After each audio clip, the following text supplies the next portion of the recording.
reading from the book of Exodus.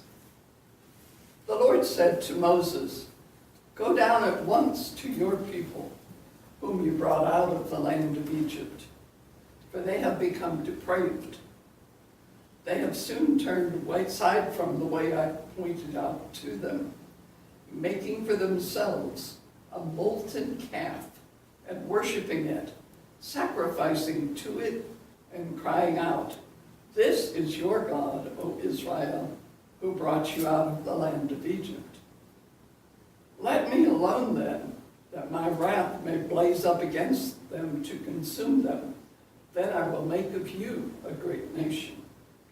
But Moses implored the Lord, his God, saying, "Why, O Lord, should your wrath blaze up against your own people, whom you brought out of the land of Egypt, with such great power and so strong a hand?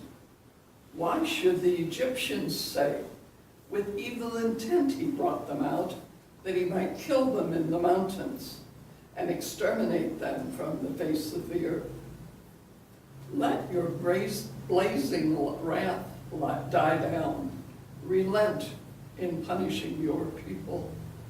Remember your servants Abraham, Isaac, and Israel, and how you swore to them by your own self, saying, 'I will make your descendants as numerous as the stars in the sky, and all this land that I promised I will give your descendants as their perpetual heritage.' So the Lord repented in the punishment he had threatened to inflict on his people." The word of the Lord. Thanks be to God. Remember us, O Lord, as you favor your people. Remember us, O Lord, as you favor your people. Our fathers made a calf in Horeb and adored a molten image. They exchanged their glory for the image of a grass-eating bullock. Remember us, O Lord, as as you you favor your people. They forgot the God who had saved them and who had done great deeds in Egypt, wondrous deeds in the land of Ham, terrible things at the Red Sea. Remember us, O Lord, as you favor your people. Then he spoke of his exterminating them, but Moses, his chosen one, withstood him in the breach to turn back his destructive wrath. Remember us, O Lord, as you favor your people.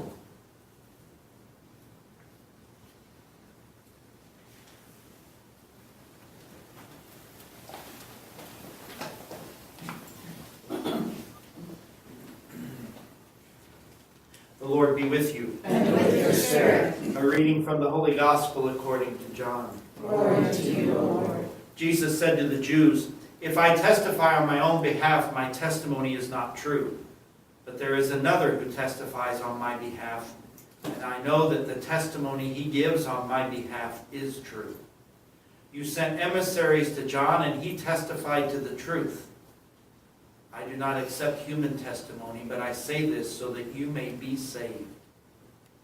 He was a burning and shining lamp, and for a while you were content to rejoice in his light. But I have testimony greater than John's. The works that the Father gave me to accomplish, these works that I perform testify on my behalf that the Father has sent me. Moreover, the Father who sent me has testified on my behalf. But you have never heard his voice nor seen his form. And you do not have his word remaining in you, because you do not believe in the one whom he has sent. You search the scriptures because you think you have eternal life through them. Even they testify on my behalf. But you do not want to come to me to have life. I do not accept human praise. Moreover, I know that you do not have the love of God in you. I came in the name of my Father, but you did not accept me. Yet if another comes in his own name, you will accept him. How can you believe when you accept praise from one another and do not seek the praise that comes from only God? Do not think that I will accuse you before the Father. The one who will accuse you is Moses, in whom you have placed your hope. For if you had believed Moses, you would have believed me, because he wrote about me. But if you do not believe his writings, how will you believe my words?